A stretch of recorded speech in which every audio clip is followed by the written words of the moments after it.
Apple. Apple. Very good. Good job. Welcome to the MasterMind Library. They call me Ferdinand, leader of many disciplines, the bringer of balance, and your host of the MasterMind Library. And this week, next week, and last week. Hey, say what's up, Trigger. Say hi to everybody. Say hi to all the people out there. So we've been in the Ultimate Sales Machine. And today I just wanted to shout out CERT, the Community Emergency Response Team. I've been a member for many years, trained, and everybody out there who want to be a member of CERTs, of the Community Emergency Response Teams around the nation. Please join up, give your gifts and your talents to these emergency teams. They could use the help, and we can strengthen our communities that way. I'm not an affiliate for CERT. I'm just somebody who believes in building community. And one of the best ways we can do that is by coming together in organizations like CERT, like Community Emergency Response Teams, as well as volunteer firefighter groups and all these different types of initiatives. Yeah, so hey, join, and help your people out in your city, in your county, in your area. So we are in the Ultimate Sales Machine, turbocharging your business with relentless focus on 12 key strategies. All right, and we've already went through the time management secrets of billionaires. We've already went through chapter 2 was on here's the table of contents right here. All right, Trey, this is the table of contents. Okay, it tells you, hey, look, it tells you which chapters is which. All right, so chapter 2 was instituting higher standards and regular training. And today we're going to dive into executing effective meetings. And my assistant, Trigger Trey, is going to help us out, all right, while he's eating his apple. So I'm going to go ahead in the real book to chapter 3. Then I'm going to go in the virtual book to chapter 3 for everybody. Let's make this a little bit larger. And let's get our virtual book up.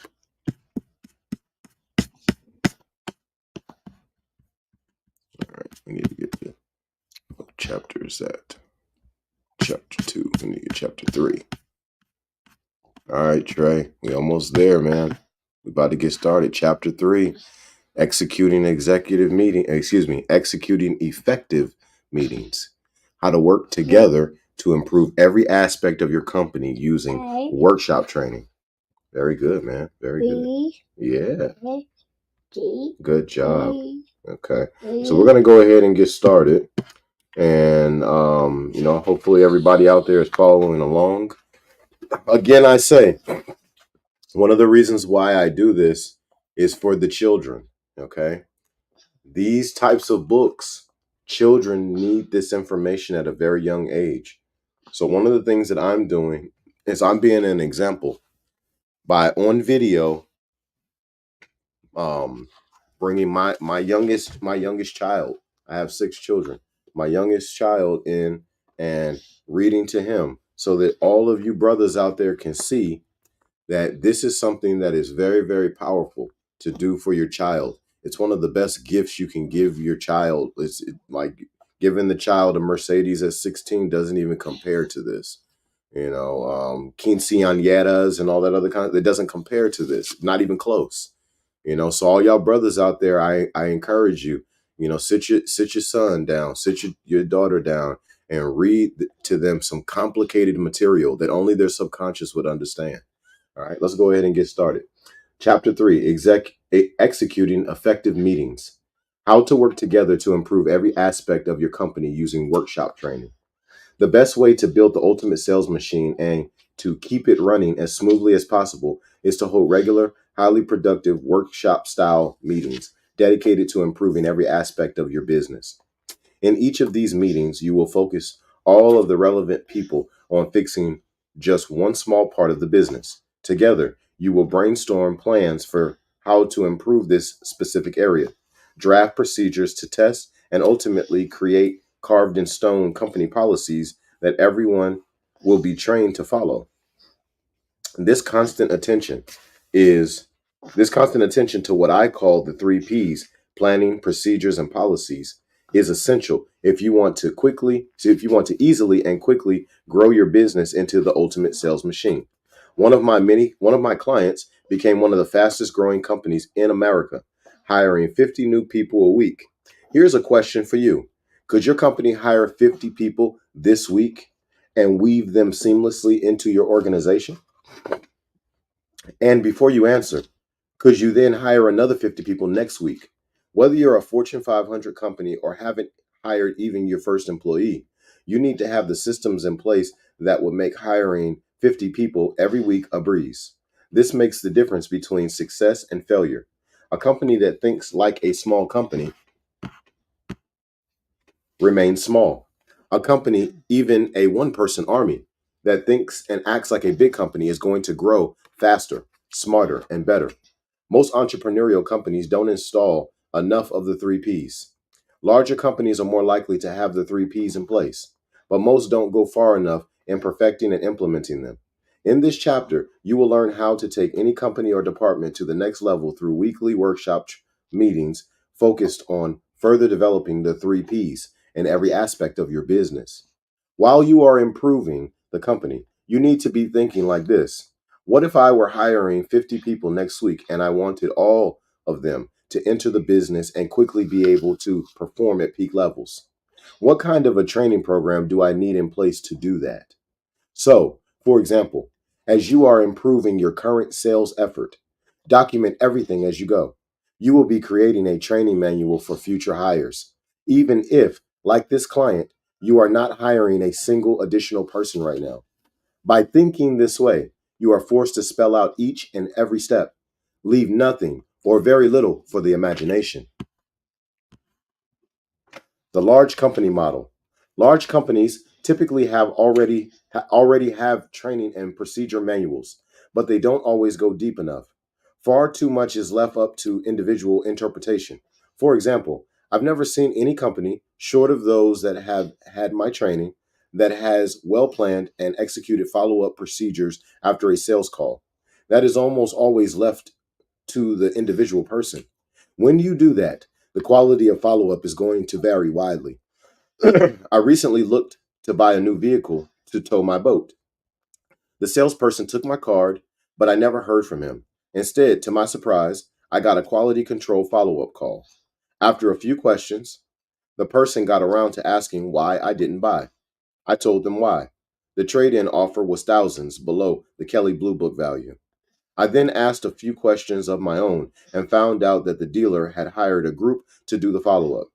Here, an entire side business has been born, selling telephone follow up to dealerships that can seem to figure out how to properly manage that practice internally.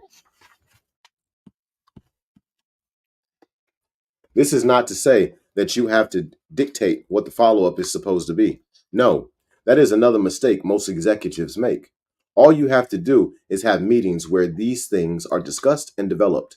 This is to say that you should have great follow up procedures, but the folks in the trenches can help develop them. They will buy in much better to procedures that they themselves help to create.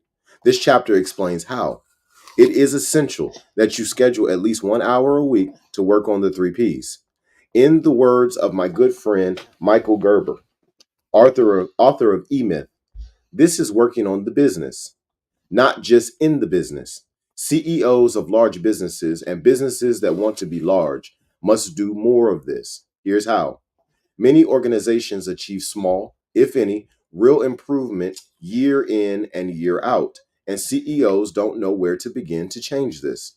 A typical problem I see over and over again is that the CEO or department head believes that he has to think of all the solutions to every problem that arises in his company or department. If you have a good staff, they will fill you with ideas on not just the problems, but how to fix them, even ones you didn't know existed. Just ask them. I always tell my clients, if you have a good staff, the only thing you need to bring to a meeting or workshop is your judgment. Keep in mind that when you ask your people what the problems are, they're going to tell you. They're going to tell you. You might not like what you hear, but this is the first step to finding and fixing the leaks and glitches holding you back from being the ultimate sales machine. Workshops. Workshops are an excellent method of focusing your mind and everyone else's on solutions and improvements within your organization. Workshopping means that instead of you talking and your staff listening, all of you get to work together on a problem, developing the ideas and insights to propel the company forward. If you are a medium or small sized company, you can invite every employee to participate. You never know from where the big ideas are going to come. Sometimes receptionists offer excellent solutions to problems in other departments because they are the first point of contact with any customer. So they may understand the customer's needs better than the high level executives. Large companies should have workshop meetings every week for every department. The benefit of workshop training. Workshops help the company bond together as a team. Often, if you ask six people the same question, you will get six different answers. For example, if you ask six people at many companies what's the most important strength of their company, product, or service, you will get six diverging answers. That is not a good thing. And workshops will help you to unite employees and create a more powerful vision at every level of the company. Even more important, workshops offer an opportunity to create synergy in your organization. You will find that the ideas you generate as a group will be light years ahead of what any of you, including the CEO or department head, would have created on your own. At the same time, workshops also give the company or department leader a rare opportunity to influence attitudes, ideas, and the direction of the company.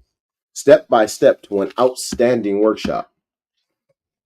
The first thing you need to do is schedule your weekly meetings with your staff. If your organization consists of fewer than 30 people, you can have the entire staff you can have the entire staff in your workshop, in your first workshop. If you have more than 30 people, you may have department specific workshops by yourself and the result will still be profound. Schedule workshops for the next year and put them on the company calendar as non-negotiable requirements of everyone's job. Start them this week. Next, you need to decide what you are going to work on in your first meeting. You may have an obvious thorn in your side, like the lack of good time management practices or an ineffective referral program that you will want to work on right away. However, for most companies and departments, let me suggest an excellent first workshop. Ask every person in the room to give three examples of how to improve some aspect of the company or department. Do not ask people to give answers immediately. Let them work on it. Give them 3 minutes to think about their answers, and you will get better answers. Tell them that if they come up with three things fast, they can go ahead and write more. Then go around the room and ask every person what they wrote. Note that the leader of the workshop has the most control over the experience and the outcome.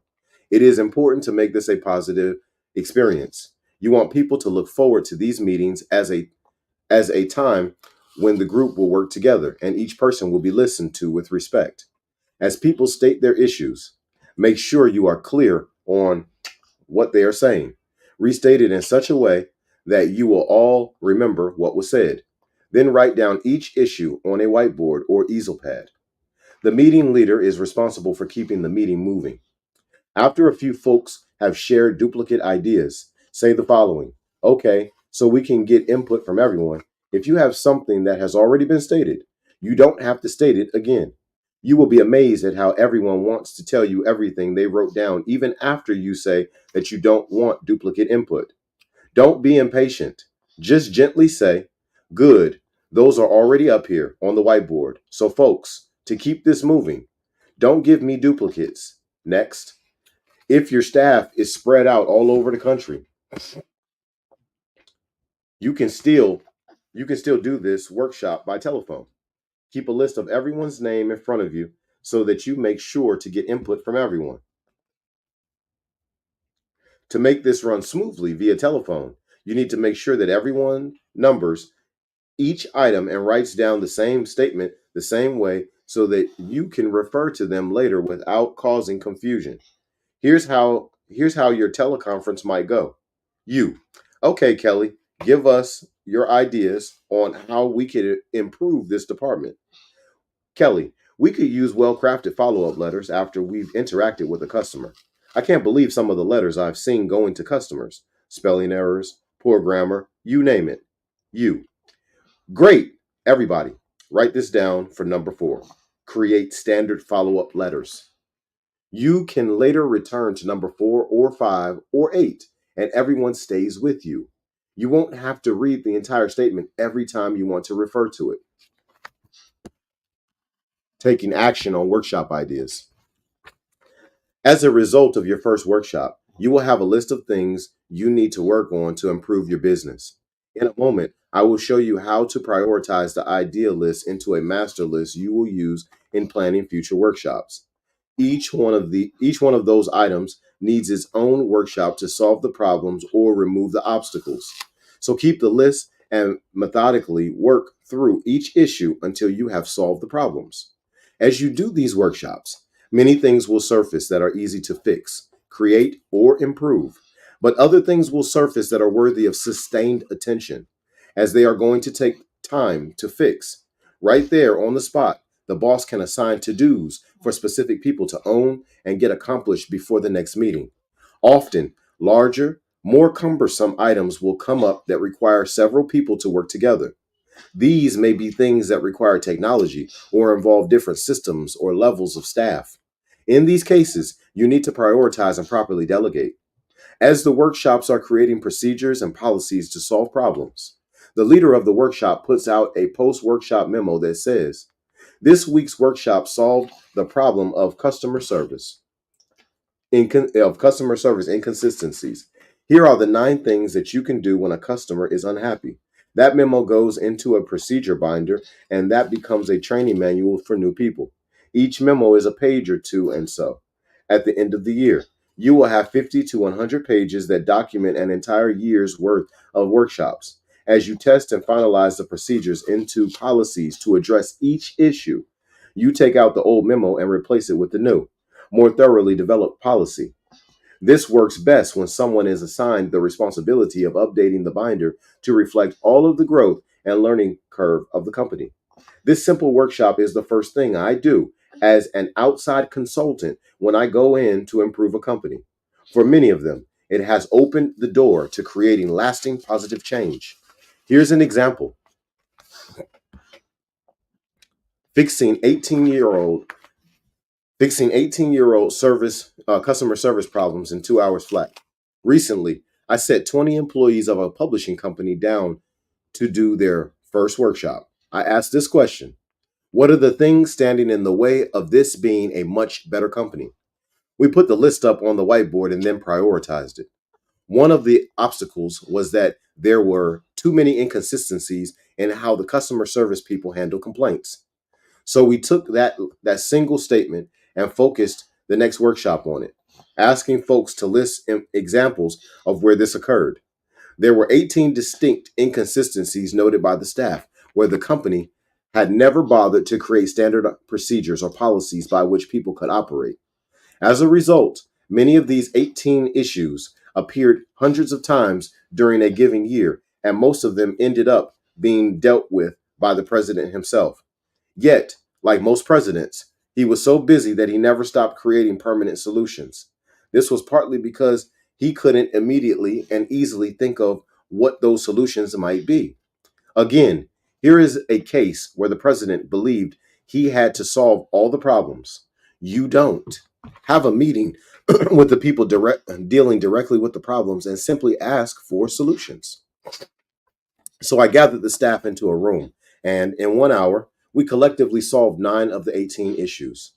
The following week, we solved the other 9. Most of these issues simply needed to be addressed one time with the president in the room. In some cases, put it in your mouth and bite it. Go on, hold the apple. 2 hands. There you go. All right, stop playing with it. Eat the apple or we put the apple down. So I gathered the staff into a room, and in 1 hour, we collectively solved 9 of the 18 issues. The following week, we solved the other 9. Most of these issues simply needed to be addressed one time with the president in the room. In some cases, we created form letters that dealt with the problem. In other cases, we put a section on the website that listed standard answers to some of the issues that arose. This particular publishing company had made some choices in its editorial content that often brought about complaints from parents who purchased products for their children. When customers complained, the customer service rep would then say, "Thank you for bringing this up. You are not the first one to do so, and we appreciate your input. Honor the customer. We've addressed this specifically, and I'm going to send you a link to our website where you can read our perspective on this issue. If if after reading if after reading that you are still not satisfied, please get back in touch with me. Issues that go beyond your company policies are addressed quarterly by our president. So if you do not feel satisfied by how we address this issue, please let us know." On the website, the issue was addressed thoroughly with compelling copy that explained why the company operated the way it did. Now, instead of the president dealing with some of these issues daily, he would only need a quarterly meeting to look at cases where someone was not satisfied with the company's policy or position. The other thing we did was to develop a hierarchy of solutions the customer service reps could offer to keep the customer happy. In other words, each rep was authorized to offer a solution. If the customer was still unhappy, the rep could offer another solution. If the customer was still unhappy, the rep could even offer a third solution. This procedure empowered the customer service people with levels of action they could take before needing to involve a supervisor. It is amazing to think that this company had labored under so many basic problems for a decade, and we solved them within 2 hours using focus and communication in a workshop style meeting. Imagine if you planned, tested, and established policies and procedures for every step of the sales process, from prospecting to cold calling to initiating interactions with customers to rapport building and right on through to every detail of follow up. When a new salesperson comes in, wham, there is they're in one new they're in one place is the collective input, learning curve, and intelligence of all the salespeople, spelling out best practices for every step of the sales process. How much faster can the new salesperson enter the game of selling? And how much better is that salesperson going to be if you had this kind of training in the first few days? Continuing workshops. With a training tool like this, pretty soon you'll be able to hire 50 people in 1 week and turn around and do it again the next week. Workshops help any company at any size get all the current activities working much more like the ultimate sales machine. The key to do continuing workshops. In fact, here are step-by-step instructions for another workshop with a specific problem you're trying to solve. If you want to get the most out of this, you need to actually do these exercises with your staff. Follow the instructions in the order presented, doing each step as you go. You'll get more out of the experience. This is a great workshop for everybody to do. What is something what is something else you can offer the buyer at the point of sale? Step 1. Appoint the person to lead the group. In small companies, the CEO is often best, unless he or she wants to defer to someone else in the group. If you're a one person army, do it yourself. Do it by yourself. It will be very valuable. Step 2. On a whiteboard, write down the focus question. What is something else we can offer our buyer at the point of sale? Side note on this workshop. In my experience of implementing this particular workshop, after we are done and have tested various offers, we have found that 1 out of 3 people will buy something else if offered at the point of sale. The most expensive thing you have to do today as a business is to acquire new customers. Once those customers are in the door, anything else you sell them increases profit margins dramatically. So every company should have add-on sales at the point of purchase. In one case, I worked with a calendar company that got some stores to put spinners, racks that hold the calendars up by the cash register. And the cashier would say, "Have you picked out a pictorial calendar? We have 26 different types, and they make great gifts for around $10. About one out of every three people will buy a calendar. Many will buy a few as gifts. Here's a great spin that you definitely want to consider when trying to increase your profits. I know a software company I know a software company that struck a deal with another software company to add a complementary product. The first company sold the second company software, and the two companies split the profits. The first company had done the hardest part, acquiring the customer. It was able to increase its profits. It was able to increase its profit per customer by adding an additional product from another company that it didn't even have to develop. So, as a side note to all companies, this is a very good exercise. Let's continue with how you might get more ideas for this. Step three. Now have participants in the group write down on their own pad every single idea that comes to them. Give everyone a few minutes to work on this. Do not let them call out ideas. The leader must practice, the leader must participate as well. You'll see that most of the people will run out of ideas after about 2 minutes. So that is a good period of time. If you're doing this by yourself, the exercise is the same. Write down everything you can think of that you could offer your buyers. The benefit, of course, of doing this with a team is that almost everyone in the group, you're going to think of a lot more possibilities. Do not read ahead. Stop here and do the exercise. Step four. Now, the leader of this exercise will ask participants to give their ideas. The leader will write them down on the whiteboard, summarizing them as he or she goes. Step five. Prioritize. Now, organize a vote to decide which ideas would work best. People's opinions will change as the collective intelligence of the group is shared. Here, you want to get a general consensus. Have participants look at the whiteboard and rank their number one, two, and three choices. In other words, what do they think is the most important thing, the second most important, and the third? Have the group write down their answers, thinking through their choices. You've got 30 seconds, so go. Do not read ahead. Stop here and do the exercise. Step six. The leader of the group will then ask each person to give his or her choices. Next to each choice on the board, you're going to write 3 slashes for a ranking of first choice, 2 slashes for a second choice, and 1 slash for a third choice. Now tally up the totals. The highest number will be the group's collective first choice, and so on. The items receiving the highest number of votes are the ones you're going to work to integrate using more workshops to do so. Cut it off at the 5 top training ideas, maybe 6 if you have one more. Your whiteboard will now look like this: 1. Additional service, 1, 5, 5, 5, 2, 17. 2. Additional service, 2, 7. 3. Additional service, 3, 12. 5, 4. Additional service, 4, 6. 5. Additional service, 5, etc. 5. At the end of the exercise, you'll have some clear winners, as you can see. 1 and 3 got the most votes. 7. Implementation. There are 10 steps to implement any new concept for any company. We're going to spell those out shortly. Once you see what you can accomplish with workshops, you will no doubt be hungry for more. Do them every week, and in a year, you'll be an entirely different organization with dramatic improvements in every area of your business.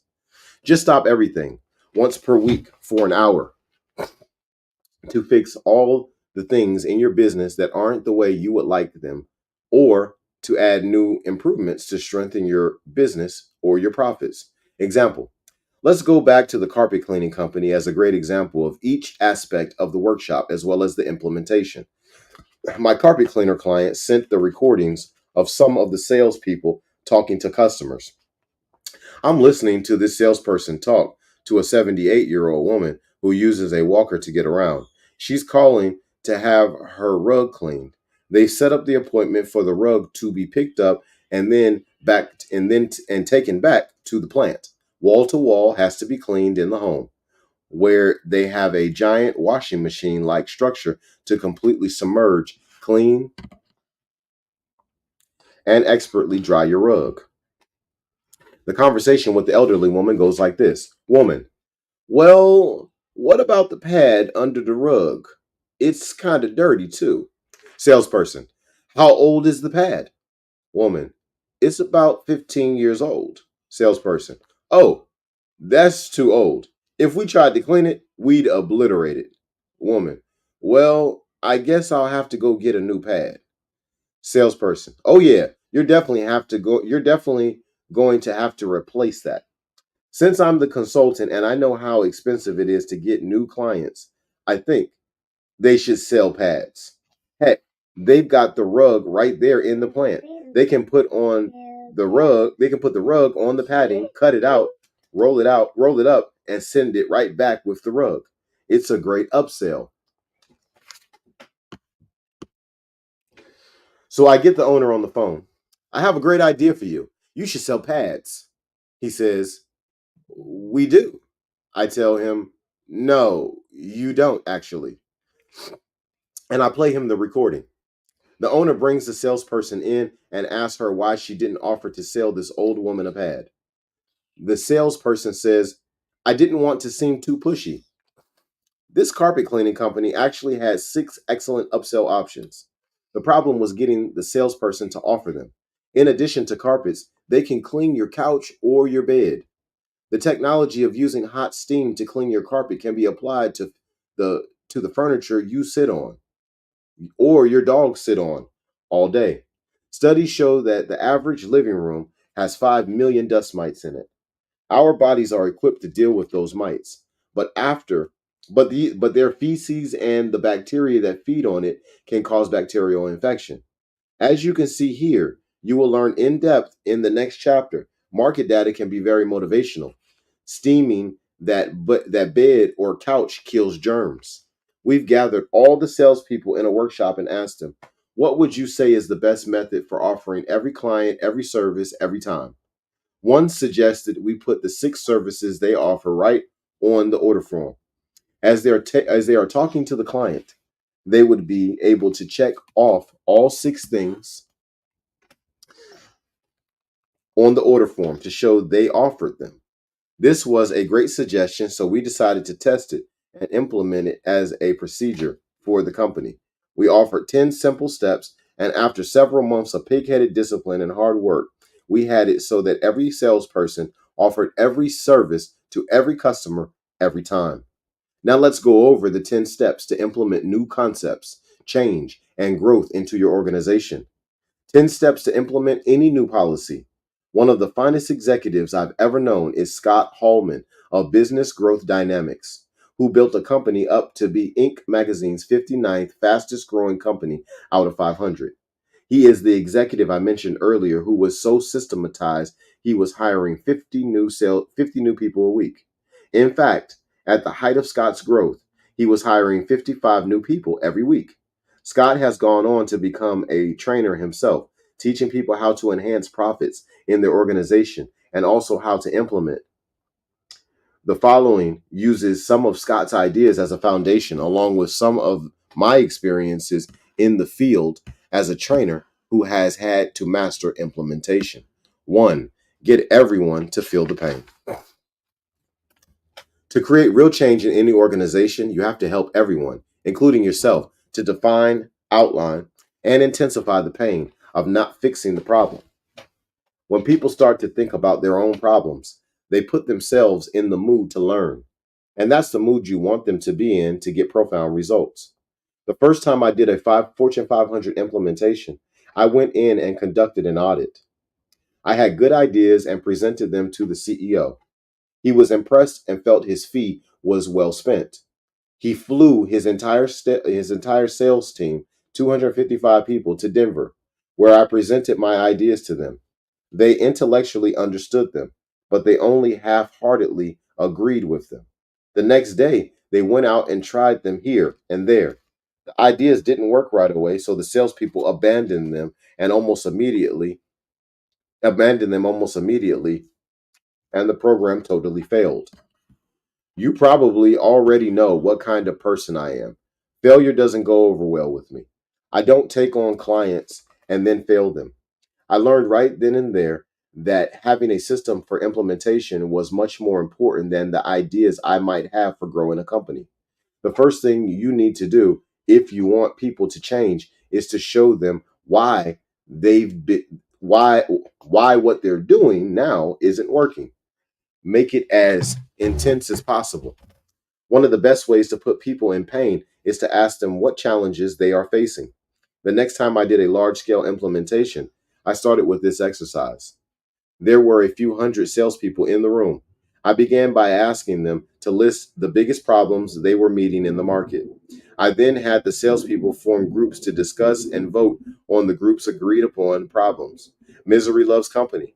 I had an entire room complaining about their competition, lack of time, the challenges to get in the door, and so on. I had some rather profound solutions to the problems, but they required a radical upgrade in selling over what they had been doing. In order to get them open for something that needed a new learning curve, I knew I had to put them in a lot of pain with their current model. After the groups discussed their problems, I had each group tell me the top three challenges they had voted on. I wrote all their problems on the whiteboard and then asked them if they liked having these challenges. I asked how many people in the room would like to solve these challenges. What if there were ways to solve these challenges, but they required you to gain an entirely new learning curve? What if it took a little extra work in the beginning to gain this learning curve, but once you had it, it would dramatically reduce many, if not all, of these challenges?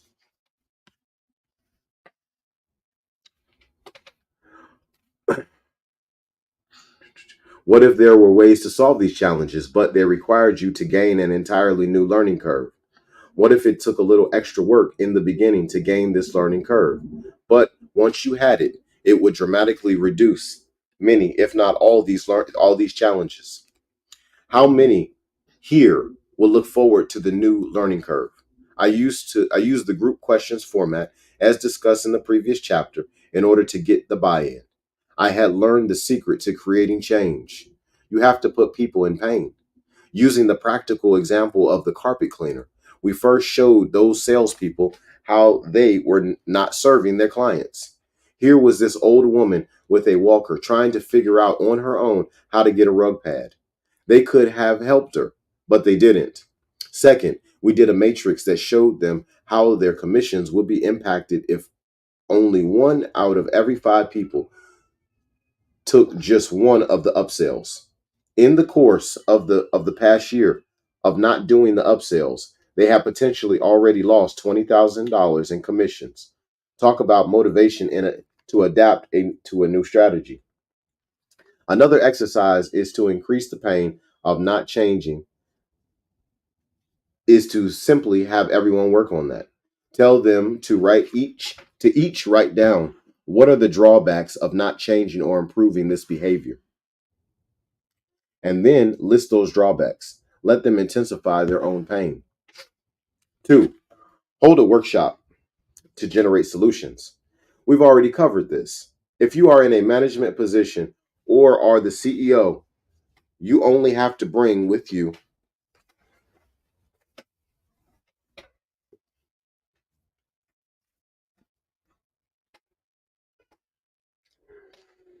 if you are in a management position or are the CEO, you only have to bring with you the workshop questions and your judgment. Whatever the problem, your staff deals with it every day.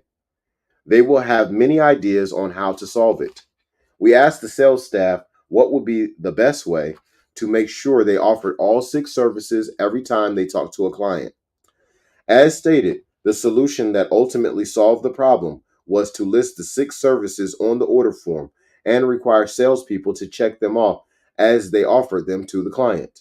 Three, develop a conceptual solution or procedure. You are isolated.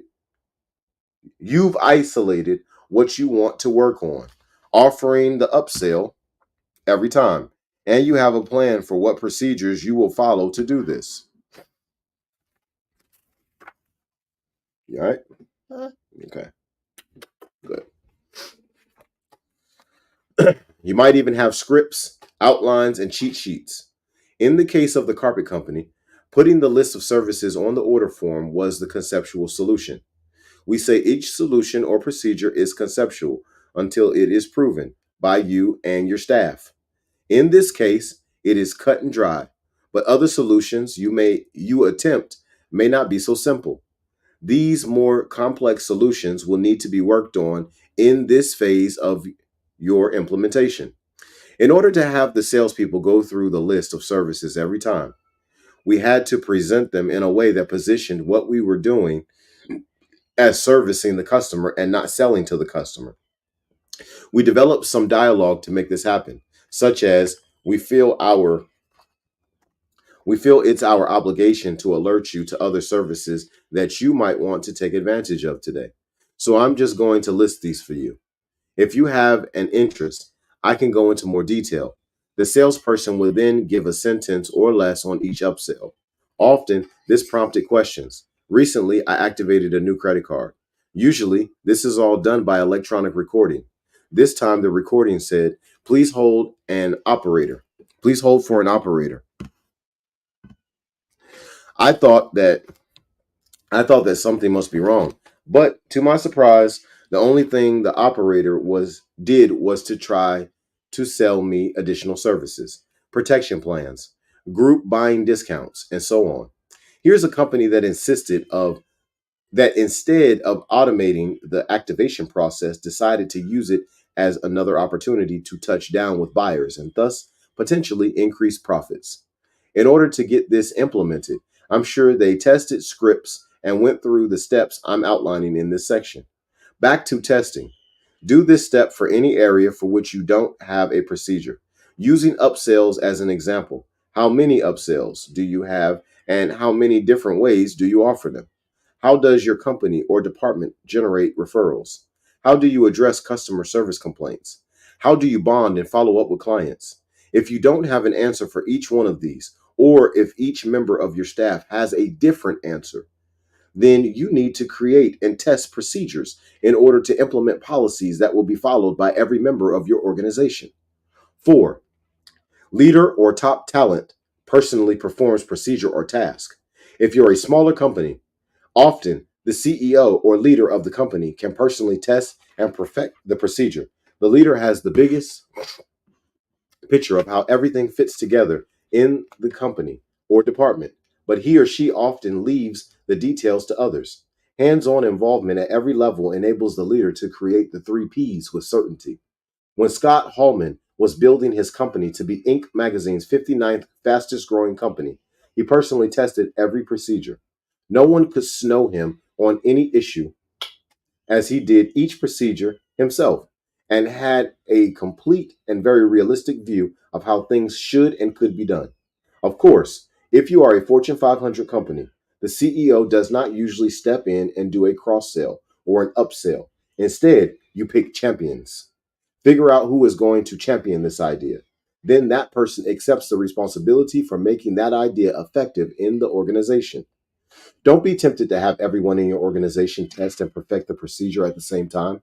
You will spend a lot of money with lower level talent trying to figure something out.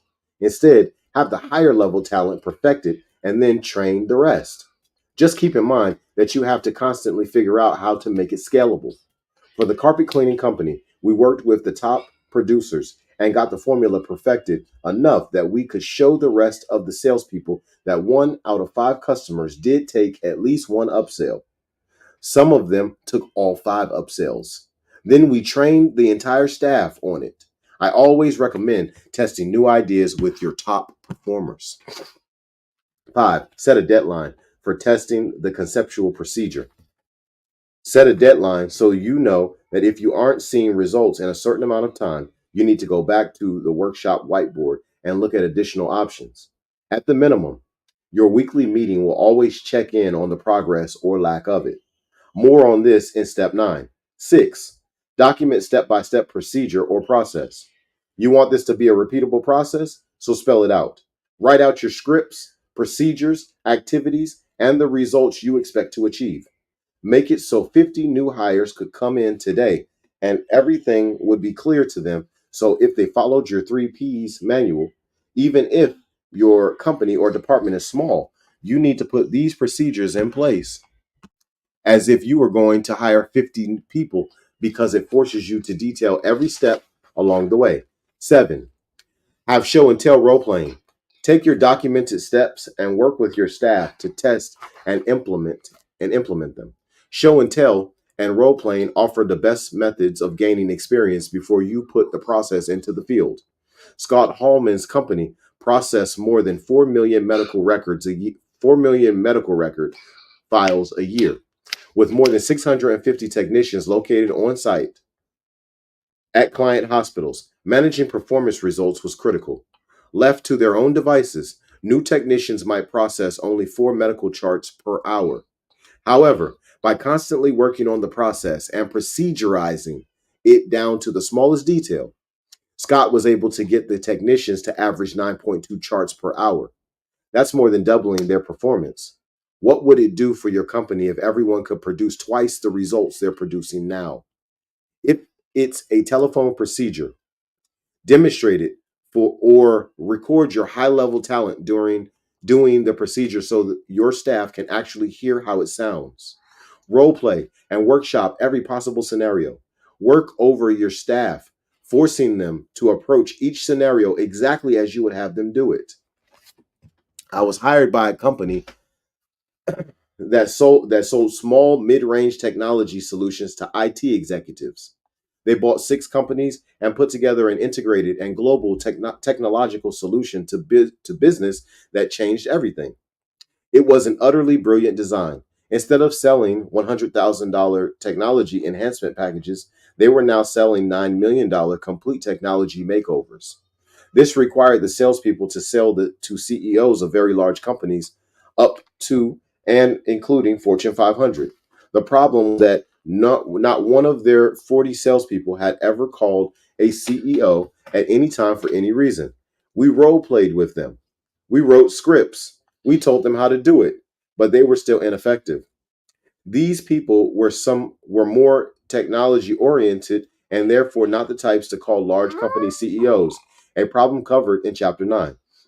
For the most part, these salespeople were not asserting themselves enough to even get past the receptionist or assistants, so they never even came close to delivering their scripts. The CEO of this technology solutions company decided to hire me to show them how to do it. I got on the phone and recorded myself. In 2 hours, I made 50 phone calls, got two top CEOs on the phone, and talked my way into a meeting with one of them. I played this for the staff. I was winging it all the way because this was my first time pitching this material. The salesperson saw that although the pitch wasn't perfect, it was still good enough to close an appointment with a $4 billion company. They learned that CEOs of large companies are great visionaries and if can be engaged if you have a great promise for their future. Offering this promise wasn't as hard as these salespeople had thought. The next day, every salesperson started calling CEOs, and some of them started getting appointments. 8, have another workshop on how to improve. You're deep into implementing this procedure. If there are any weak spots or areas to improve, your staff will know about them. With the carpet cleaning company, we did many workshops with the staff, asking them how to best implement this strategy. So if you're having trouble implementing something, ask your staff how to do it better. Even on the assembly line, you can gather your people together and ask them how you could increase production. The surprising thing is that you may find that many of them have been frustrated for a while now and have great suggestions that were ignored by their immediate supervisor.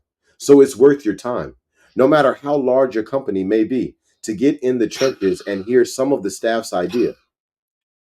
People like to be asked their opinion. Then, when you give it to them, they'll have a greater buy in when you actually take advantage of the ideas they suggest. Make them work at it and perfect it in concept and in practice before you roll it out. 9, monitor the procedure directly. In the case of the carpet cleaning upsell, The owner of the company recorded the reps so I could hear the actual conversations. We corrected and monitored weekly. Some companies have people test something and then report back a month later.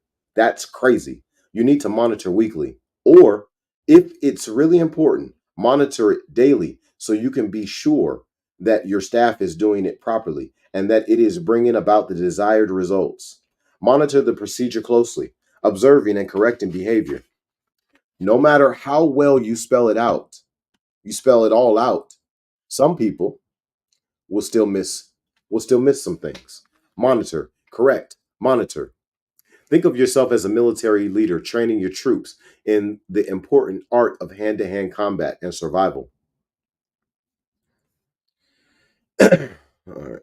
Do you want to have your people trying to figure out how to fight while they're on the battlefield? Or do you want to role play the heck out of them so that when they get into battle, they are skilled and prepared. Even when you've perfected the concept and are rolling out the policy, you're not done with monitoring. The next phase is to randomly but consistently observe and correct the procedure, even as it's being implemented, company or department wide. Now you have trained your soldiers and they are in combat. The mistakes they make could cost lives. Don't you want to correct and monitor at every turn? Get in there and make sure the idea is being properly implemented. As previously mentioned, add spot quizzes to the mix. The lowest level of learning is memorization. Start there. Make everyone memorize every procedure by role playing it again and again. The highest level of learning is synthesis. That's when you've learned something so well that it has become synthesized into the way you think, act, and react. Synthesis only comes from hands on experience. Once the policy is in effect and it's second nature to everyone.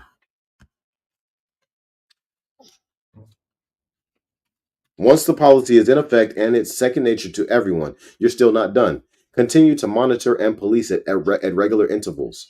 If you are a hands on leader and you've grown your company to the point that you really are hiring 50 new salespeople per week, how can you still monitor your people? Easy. Since you as a leader are disciplined and determined and directly involved in the creation of each procedure, you can easily spot when things aren't being done the right way. You can walk into a site and spot every single flaw in the operation. 10. Measure and reward the outcome. You must measure your results intently. People respect what you inspect. In step 3, you documented your expected results. Now you have to monitor to make sure everything is being done correctly to achieve those results. Rewarding comes last, after the bugs are out, but it is critical. It is important that you set very specific criteria for rewarding your team. For example, I see companies rewarding employees with more money than they got last year just for doing the same thing they did last year. That all right, there we go. That's not a very good management idea, is it? Rewards are for increasing performance. Make a big deal out of the reward process. I learned this in my first job when I was 19 years old. The CEO would come into the company and give $100 to the top producer, 100 if you met your quota, and 100 to the ones who had the most add-on sales. You had the potential to earn three $100 bills.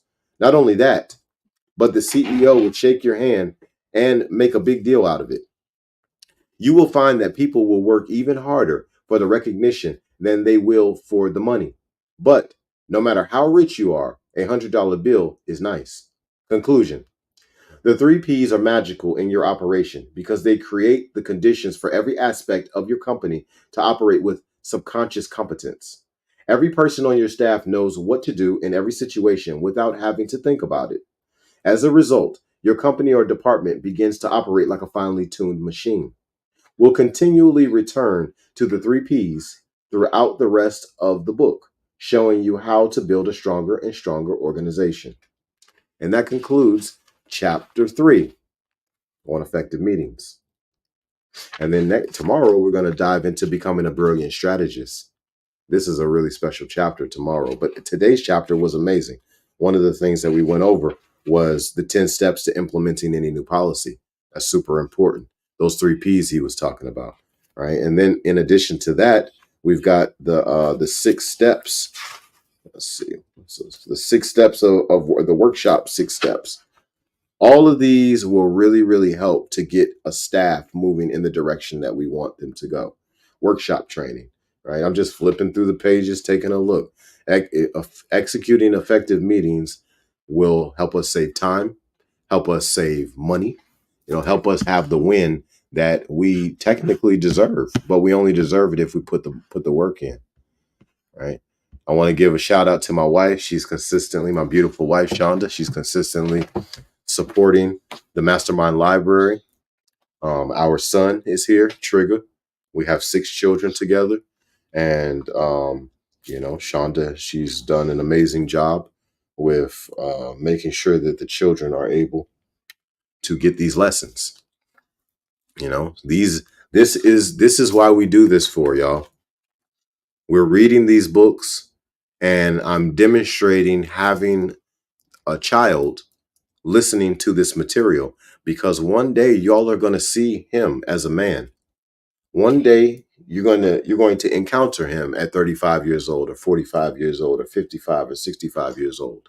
And the material that he is taking in right now, and that I am going to be testing him on, I'm going to be testing him throughout his childhood on this material. I'm not just going to read it to him, and I'm also going to have him read it to me, but I'm going to be testing him in real life scenarios.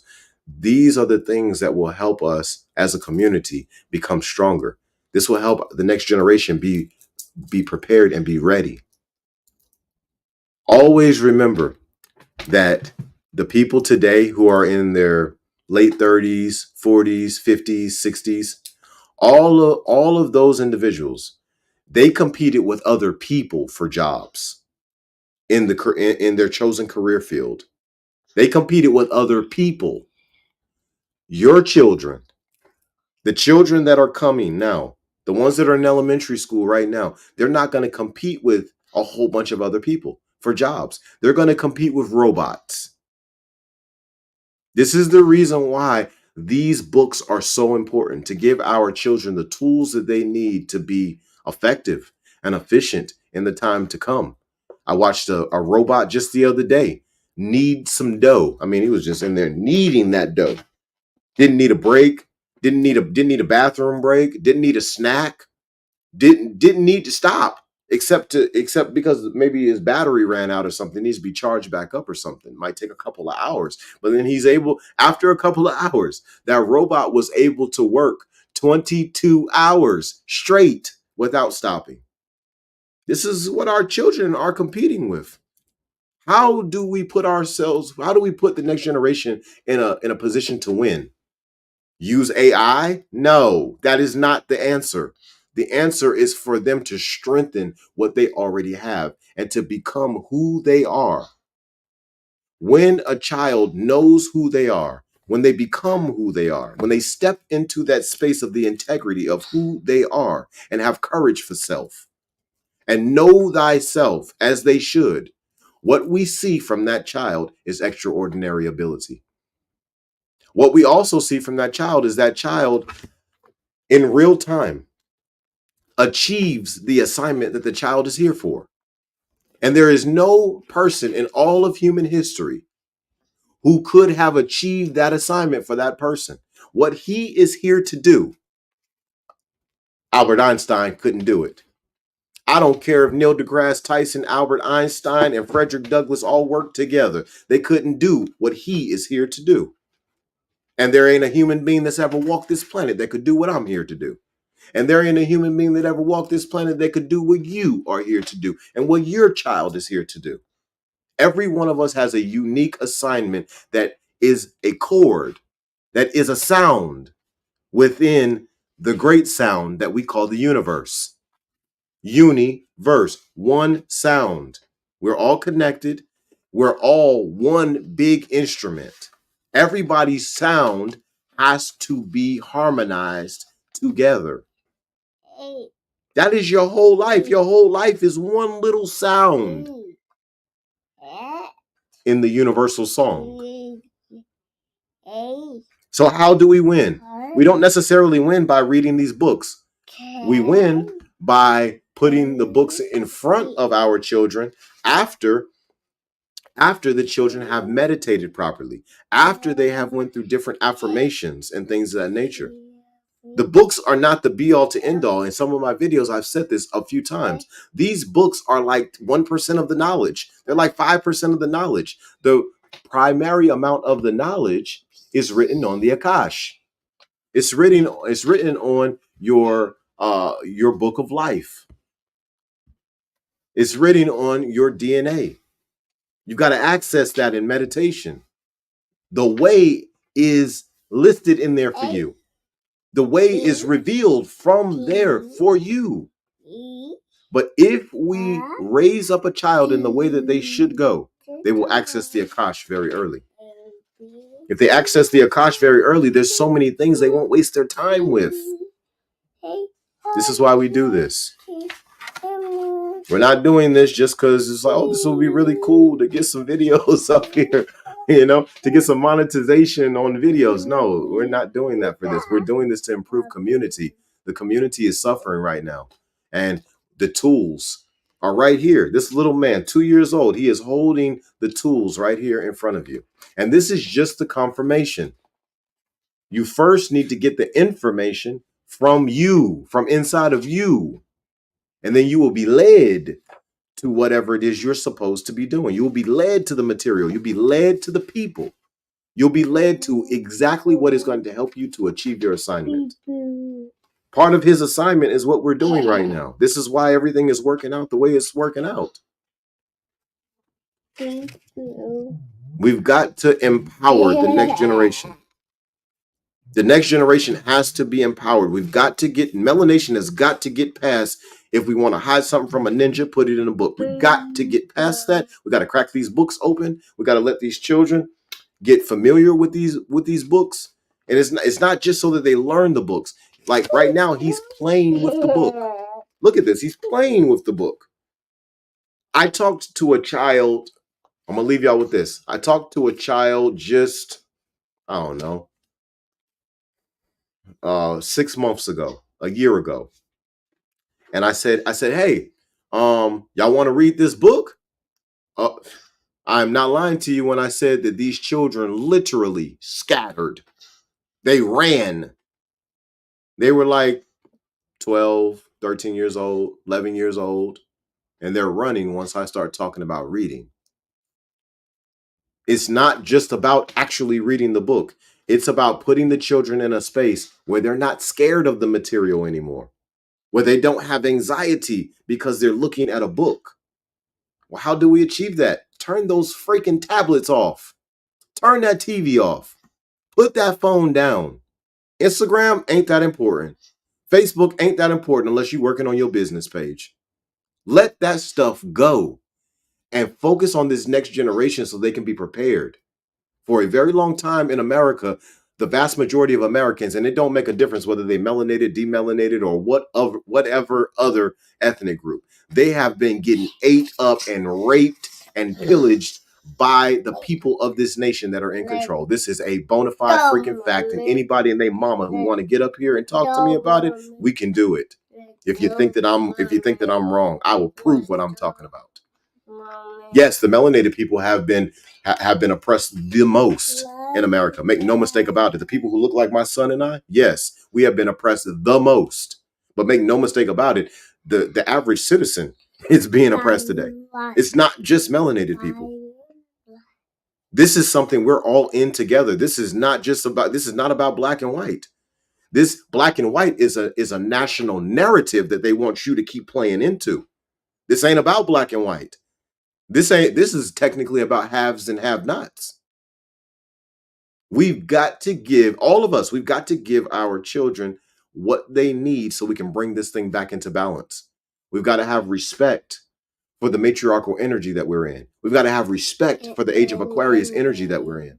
We've got to step into the reality of what is really going on, and we've got to come together and work together. It may take 10 to 20 years for this message to hit the people, and that's okay. That's why I'm saying it right now. I'm saying it right now. The next generation, y'all got to come together. My generation, we got to come together. We've got to stop being this in this individualism type of society, and we got to be this. This is collectivism. This is individualism. We're not going nowhere with this, and we've already proved we ain't going nowhere with this. We only get somewhere with this collectivism. All right. Trey, say bye to everybody. Say bye bye. Say bye bye. Y'all be blessed now. All right. Hey, expose your gift.